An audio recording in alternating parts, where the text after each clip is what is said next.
Hello, Shawl Sharks. Thank you for joining me in the One District, One Book initiative for 2024. By now, you know that our book this year is Charlotte's Web. Today, I'll be reading Chapter 1, Before Breakfast. Please join me in the read aloud of Chapter 1. "Where's Papa going with that axe?" said Fern to her mother as they were setting the table for breakfast. "Out to the hog house," replied Mrs. Arable. "Some pigs were born last night." "I don't see why he needs an axe," continued Fern, who was only 8. "Well," said her mother, "one of the pigs is a runt. It's very small and weak, and it will never amount to anything, so your father has decided to do away with it." "Do away with it?" shrieked Fern. "You mean kill it? Just because it's smaller than the others?" Mrs. Arable put a pitcher of cream on the table. "Don't yell, Fern," she said. "Your father is right. The pig would probably die anyways." Fern pushed a chair out of the way and ran outdoors. The grass was wet and the earth smelled of springtime. Fern's sneakers were sopping by the time she caught up with her father. "Please don't kill it," she sobbed. "It's unfair." Mr. Arable stopped walking. "Fern," he said gently, "you'll have to learn to control yourself." "Control myself?" yelled Fern. "This is a matter of life and death, and you talk about controlling myself?" Tears ran down her cheeks, and she took hold of the axe and tried to pull it out of her father's hand. "Fern," said Mr. Arable, "I know more about raising a litter of pigs than you do. A weakling makes trouble. Now run along." "But it's unfair," cried Fern. "The pig couldn't help being born small, could it? If I had been very small at birth, would you have killed me?" Mr. Arable smiled. "Certainly not," he said, looking down at his daughter with love. "But this is different. A little girl is one thing, a little runty pig is another." "I see no difference," replied Fern, still hanging on to the axe. "This is the most terrible case of injustice I've ever heard of." A queer look came over John Arable's face. He seemed almost ready to cry himself. "All right," he said. "You go back to the house, and I will bring the runt when I come in.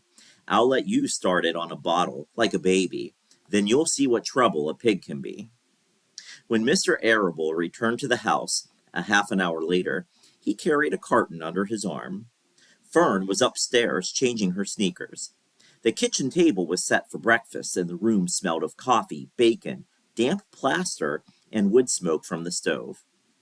"Put it on her chair," said Mrs. Arable. Mr. Arable set the carton down at Fern's place. Then he walked to the sink and washed his hands and dried them on the roller towel.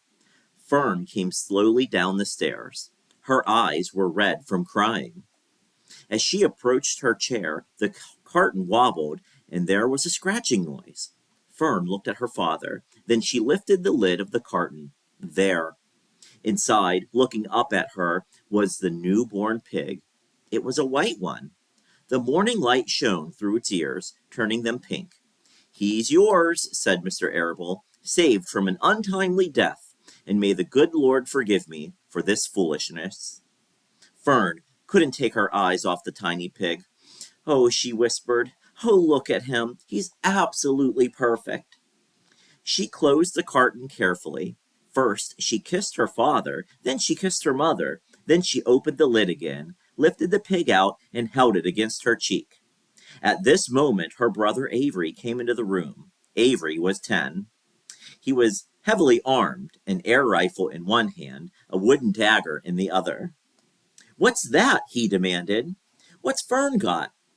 "She's got a guest for breakfast," said Mrs. Arable. "Wash your hands and face, Avery." "Let's see it," said Avery, setting his gun down. "You call that miserable thing a pig?" "That's a fine specimen of a pig. It's no bigger than a white rat." "Wash up and eat your breakfast, Avery," said his mother. "The school bus will be along in a half an hour." "Can I have a pig too, Pop?" asked Avery. "No, I only distribute pigs to early risers," said Mr. Arable. Fern was up at daylight trying to rid the world of injustice.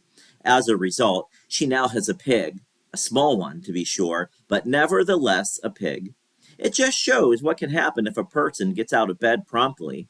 Let's eat. But Fern couldn't eat until her pig had a drink of milk. Mrs. Arable found a baby's nursing bottle and a rubber nipple.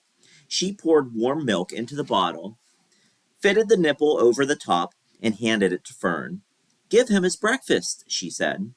A minute later, Fern was seated on the floor in the corner of the kitchen with her infant between her knees, teaching it to suck from the bottle, as you can see here.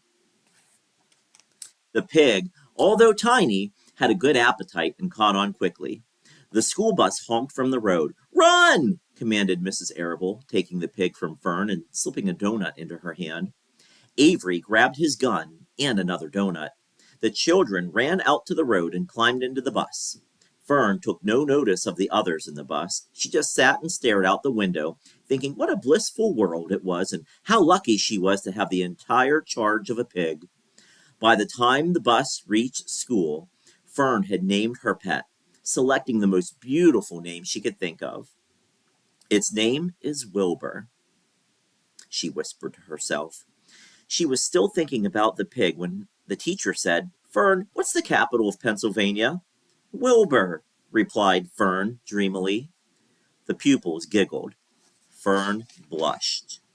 That's the end of chapter 1. Stay tuned for chapter 2. Thank you for joining.